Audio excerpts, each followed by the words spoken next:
Thanks very much. So, you all know that song, All the Things You Are? I haven't played that in a long time.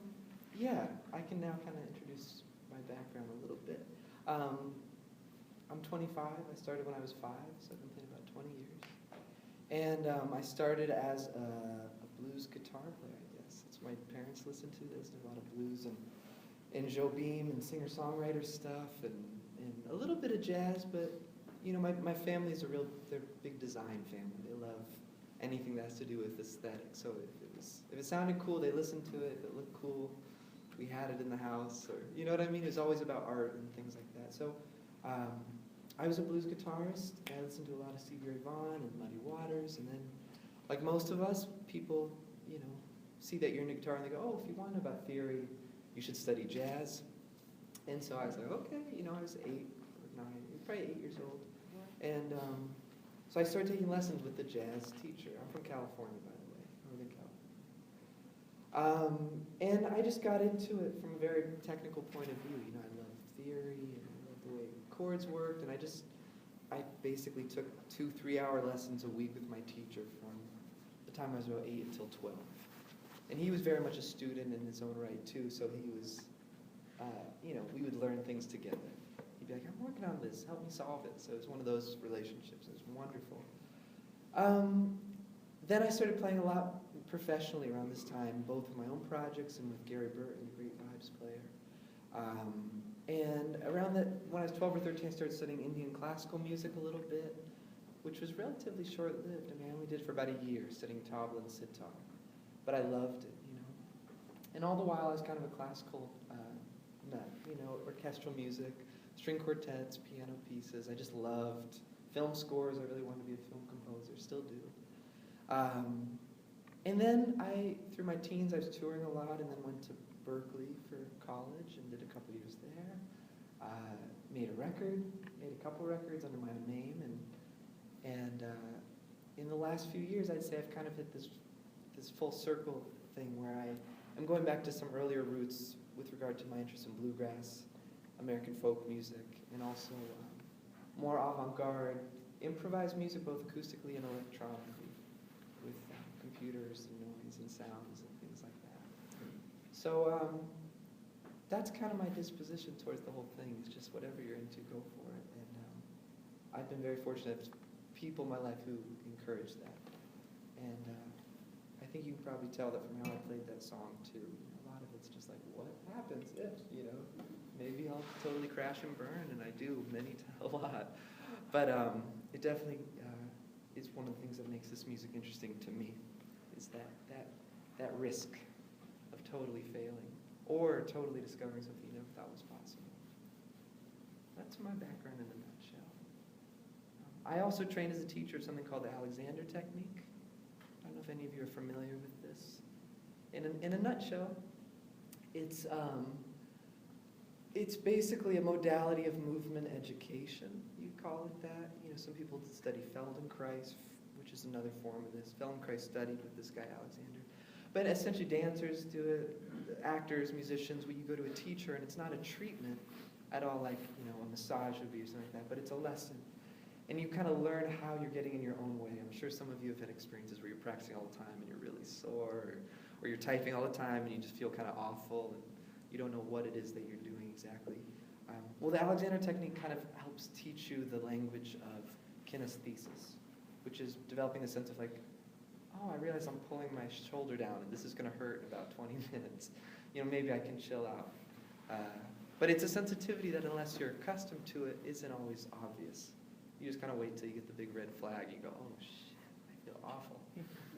Which that works too, and then you do something about it. So that's kind of, I have a background in that, a real deep interest in anatomy of the human body and mechanisms and all that kind of stuff. So what's on your mind? I mean, you have me for another 15 minutes on my, you know. I have a question. Yeah. Is the Alexander technique or whatever, is that what it's called? Mm-hmm. Okay, cool. Does it apply to music anyhow? Well, to Like, me, kind of holding your guitar? yes. I mean, for me, and it's very personal, but I think a lot of people share it. I think we're in the business of movement. You know, more than anything. It's like, as a guitar player, we move, and it translates to sound with the instrument, but it's a partnership. It's not just like I hold all the answers, I'm this great guitar player, and then I just, voila, it happens. No, we have to be very clear with our movement. So that applies physically to the act of holding guitar, yes, and playing, but it also, I think, is inextricable from the thought process of how we improvise. Which is to say, how many of you have, I know I have, so I'll speak for myself. I've felt like so often I'll learn all the stuff that people tell me to learn. And then I have this burden, so to speak, of applying it to an actual situation, right? And that's kind of the jazz education paradigm in the traditional sense. Like, oh, I know 1,000 scales, great. Why did last night's gig still suck, you know? And why do I plan on it sucking for the next foreseeable future? It's because I think that thought process of let me stop, let me consolidate, is sometimes at odds with this experience of really improvising with the band, where things happen reflexively. You ever play something that sounds great and scares the shit out of you? You go, like, that's almost worse than playing bad. Because then you're like, now I'm responsible for, I can't blow it now. Like that was, you know what I mean? That's what I've always felt. So yes, it's about movement in terms of holding your instrument, but it's also about just your fluidity of thought. And it's amazing how much they're connected. You know? So if you're ever interested in Alexander technique, I encourage you to find a teacher in your area or study, or just do what you do to, that's what I did. I just read a lot, Google searched it, watched videos. It's been around for a while, since about early 1900s. At Juilliard in New York, it's mandatory for a couple of years. A lot of schools, it's mandatory now. So you'll hear about it if you haven't already. Questions? Your turn. Yeah. What's your different ways of approaching like 2-5-1s? 2-5-1. Wait, okay, I'm gonna ask you some questions. What do you mean approaching? Are you always strictly thinking maybe like Dorian and Mixolydian, and then maybe doing like major or one? Like, are you going about that like different? Like instead of using Dorian, maybe really going really outside the box. Everyone's familiar with 2-5-1s. Is anyone not familiar with it? You're totally safe to speak up because. Okay. 2-5-1s they're kind of they get a lot of attention in jazz studies, right? Because they're one of the most fundamental mechanisms you'll find in traditional music of the 40s and 30s, 40s, and 50s, which is kind of what we talk about when we talk about standards and show tunes, So from a very, textbook point of view, absolutely Dorian works over the 2-chord, Mixolydian on the 5, any kind of Ionian Lydian, whatever you want on the 1. Increasingly, I don't think about those things literally. So if I had,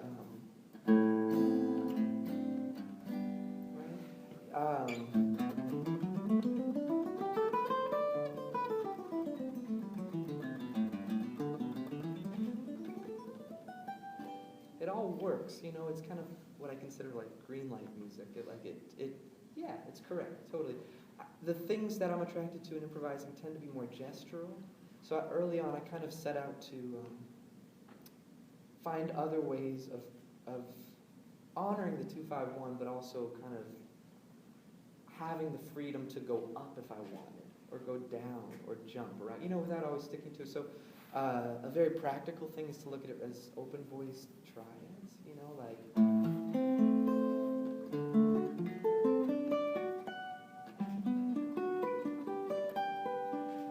And I think of a lot of things more in terms of triads. What's the triad? The triad to me kind of acts as like a spine in a way, from which you can weave in and out. So 2-5-1 becomes 3 different shapes.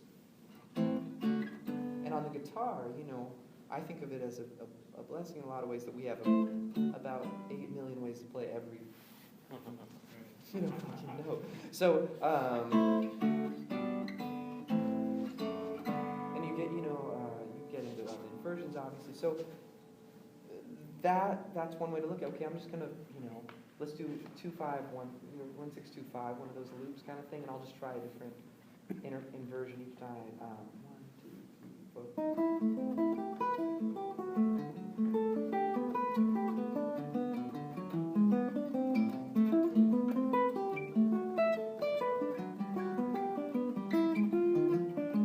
I'll add more notes.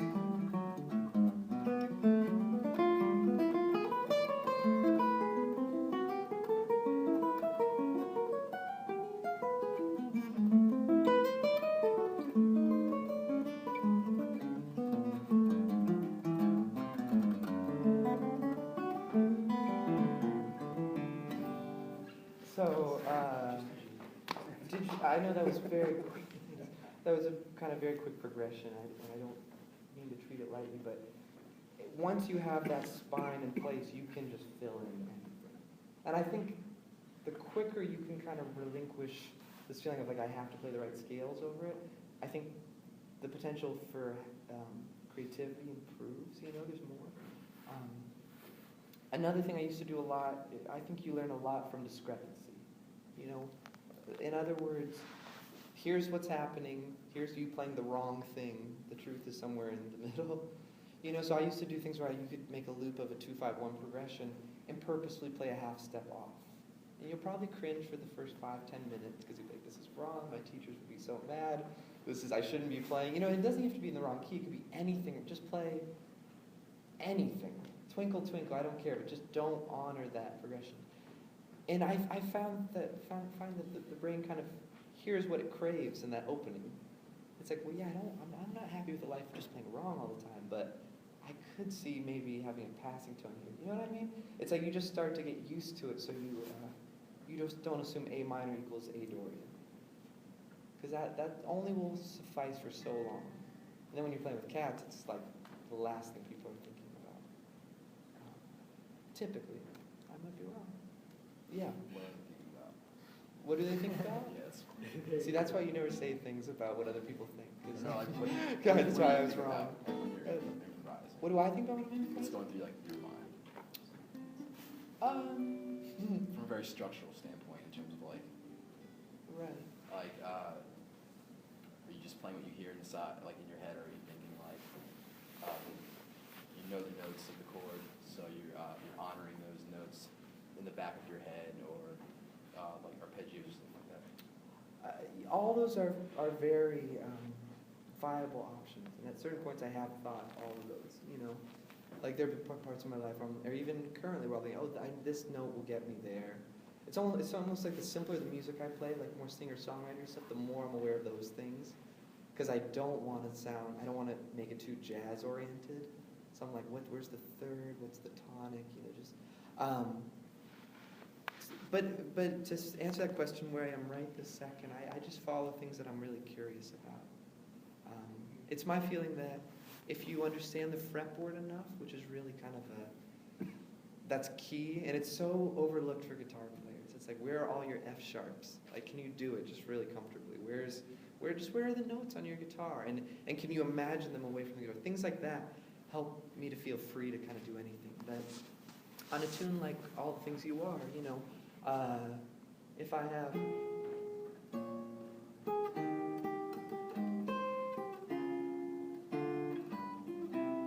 one thing that I always ask myself if I'm improvising is, what am I curious about? And it's a very powerful question, because if you answer honestly, I think you're onto something. I'm not curious about the chord tones. I kind of don't care. And part of that's me just being a smartass, and part of that is I just don't care at all.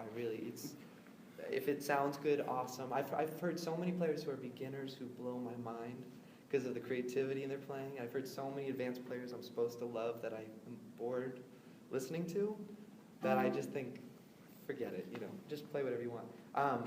But if I have something like that, I'm curious about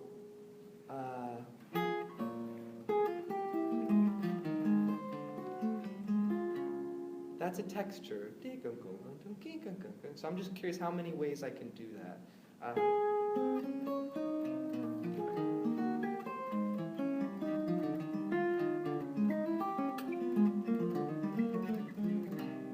So I didn't focus so much on each chord. I knew that I was getting to C major. So I start on F, and as long as I get on C major, I'm cool. Then at the end, when I did that, if I follow that up, I'd probably be curious what that was, you know.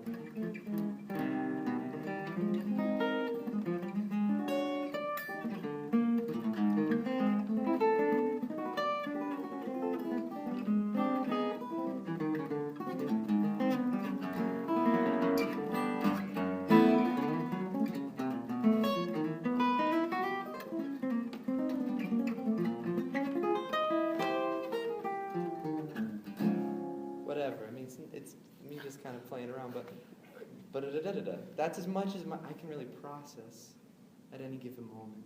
And obviously, from a technical standpoint, you're seeing all these things happen with regard to functional harmony, with regard to playing out, all these things, but those are less at the forefront. I just think it's cool, so I try it. Yeah. I was wondering, could you maybe give us one or two like practical strategies for maybe fostering this type of creativity, specifically with regards to improvisation? I know you said something about looping a progression and playing everything like a half step off of that. Maybe a couple other Things like we could that. maybe try. That's a good question. Foster fostering creativity. It's nice. Well said. And you could take that as broad or as narrow. Yeah. Well, let me give it some thought.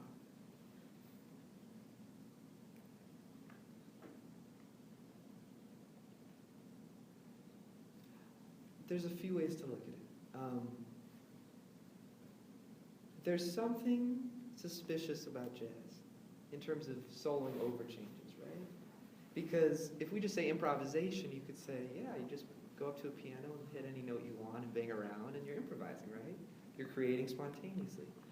The thing that's suspicious is that you have to take that and somehow work it into a form or a structure.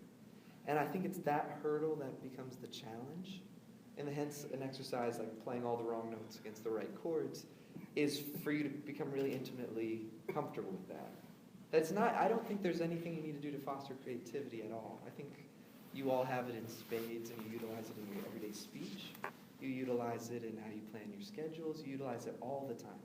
So I think if on the creativity front, just start to appreciate it as much as possible.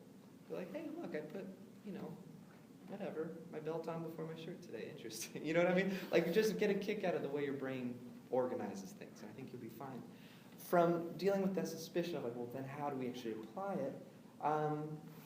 There's one of the things I used to do a lot was play along with the radio, but not play along with the radio. Turn the radio on while I'm practicing a piece of music. So Glenn Gould, they said, did this a lot.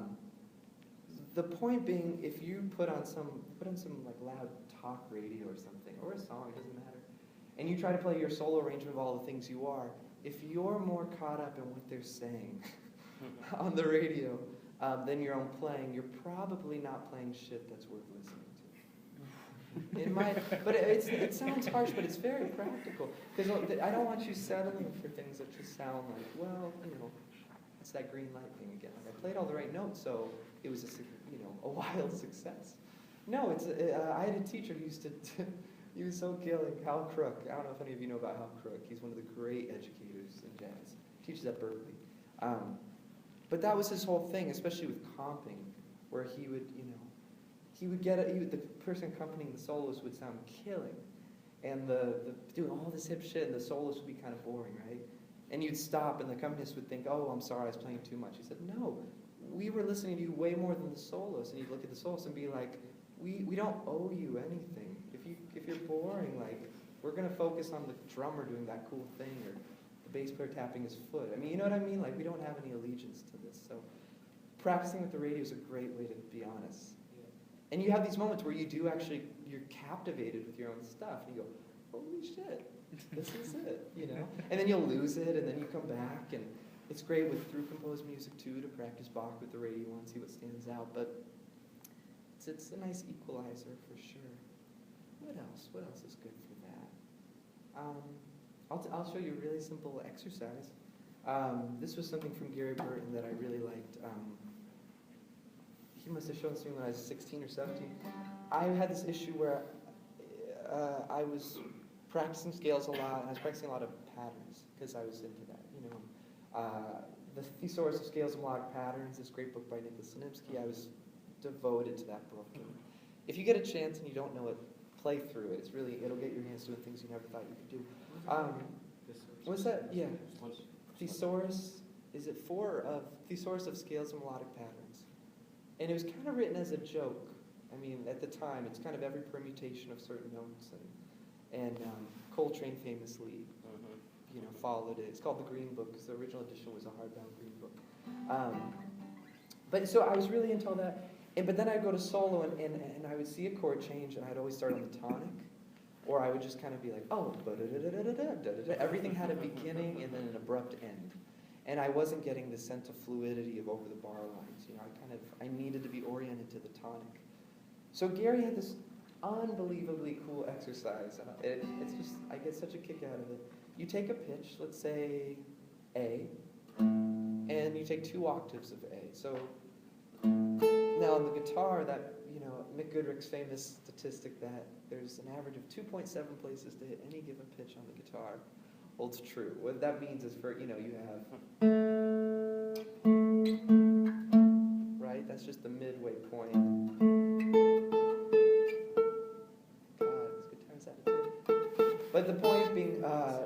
2 octaves, but you spread it out of the guitar. Don't just stay from here to here. And what you do is you take a scale, let's say A major, and you set a timer for, I love timers, by the way. I think things should have an end. You know. So 10 minutes, done, you're done.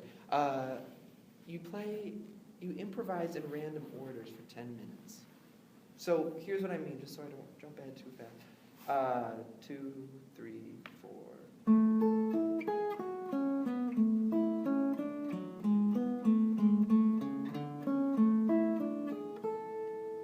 So you're basically going, there's no rhyme or reason, I'm not doing. You're avoiding anything like that. But what you are doing is you're keeping an eye on trends. Trends.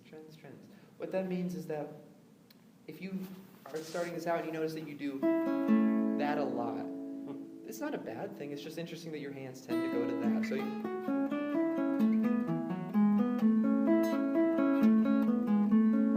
you'll hear that a lot in people who are just starting out with this kind of exercise.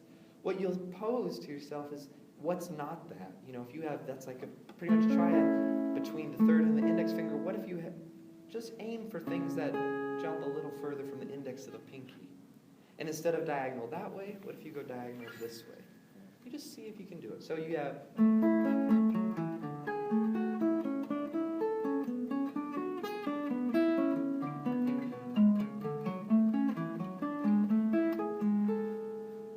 Right? And so what you would also be looking for is dynamics, in the sense of, you don't want it to be da da da da da da da da da. Can you shape it so that the high notes aren't always the loudest ones and the low ones aren't always these muffled tones? Can you switch it? One of my favorite things that I got into in the last few years was, what if you hold certain notes as you're going to blur the line between harmony and melody? So, sorry.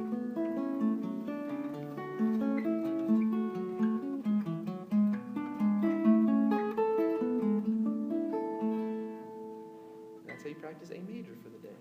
Do it for 10 minutes, do it for every scale. Then you can, this is the final thing because I know I'm going over it, but it's great. It does wonders for playing over changes.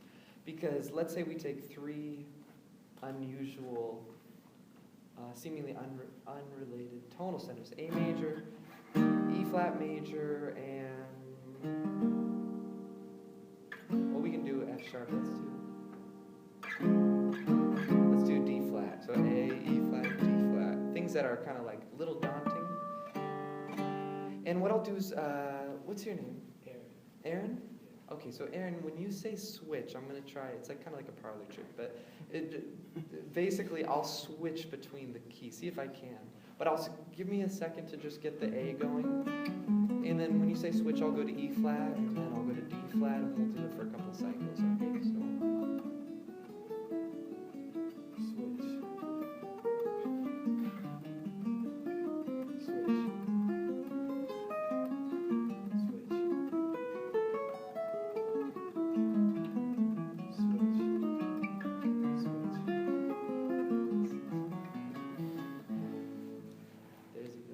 So that's a really practical thing. It's like 10 minutes a day, practice scales like that. Again, see, the creativity was there all along.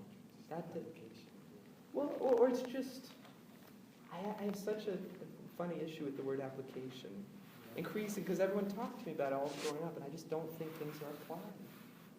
I think they're inherent, So, I don't know, that's a whole other topic, and I want to hear you guys play. Are there any final questions before I switch roles? Yeah. Do you have any pointers for, how can I put this? When it comes to improv, do you have any pointers for straying off the path, avoiding that? Things that you found over the years of playing where you're just this is not where I want to be, and you get back. You know what I'm saying? Get back. I think in the midst of an actual solo, or just in your general? Just in playing. Where you're kind of you mean if you're in a rut or something like that? Oh yeah, I know about ruts for sure. And have I found anything that's helpful for getting? Right. Yeah. God, how many of you have felt like you're in a rut musically? That's why I asked it. Yeah, it's a great question. Oh my God. I always feel like I'm either on my way or just coming out of one, going back into another. It's like, there's really no escaping it. Compassion. It's kind of all you got, you know. So many times I've found that, like, what gets my attention is I play some gig and I hear recording and I'm like, I suck. And I go home and I write down all the things that are going to make me not suck. You know, I sucked because I couldn't play fast enough. Or I sucked because my reading chops weren't there. And I go down this rabbit hole. And maybe I get better at a couple things, but then all of a sudden my wrist will start hurting and then I won't feel so well. And it's just like it never seems like the way to tackle it. What I've found increasingly is that what feels shitty is not the fact that you're not good at something. It's what feels shitty is wishing you were anywhere other than where you actually are, you know? And I'll catch myself so often where I'll be like, the reason I woke up feeling bad and insecure was because I just don't know harmonic minor well enough. And it's like, actually you might feel bad because somehow you're negating the fact that what you know is what you know. And that if you want to learn harmonic minor, go for it. But really try to your best not to beat yourself up. What tends to happen for me is you get what you wanted in the first place. Here you are realizing that you're kind of okay with what you have, and you'd really love to know what it's like to be better at this one thing. And additionally, that's probably why I've spent most of my time practicing other genres than jazz and late, because I don't, if I'm in a rut with jazz, I'm in a rut with jazz. So I'll listen to Bjork and play along with her records and figure out what samplers she uses, and then play around with that until I get kind of tired, and then I'll go back. And I just increasingly have this, I'm in awe of how we will naturally find our way back to whatever's important. But you have to let yourself stray. Granted, if you're in a jazz program and you have something due that's in the jazz idiom and you fucking hate it, pardon me, that's where compassion needs to be at the utmost. Because you go, I have to do this. I feel in a rut. It's not the end of the world. No one dies if I'm average at this.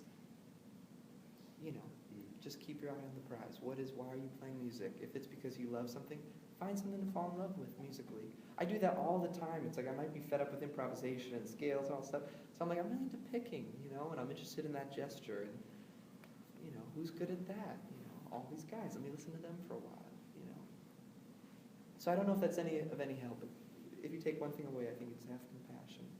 You're doing the best you can. Cool? Okay. Do you play any other instruments besides the guitar? No, I don't. When you were studying the Indian classical, what did you do for that? Tabla and sitar. Like, did you just study those, orchestrating for them? No, I studied with teachers at this school called the Ali Akbar School of Music, which is in the Bay Area. It's kind of a really wonderful classical Indian school. So yeah, about 6 months of sitar lessons and 6 months of tabla lessons. It's cool, which is nothing. What do they say it takes a minimum of 10,000 hours.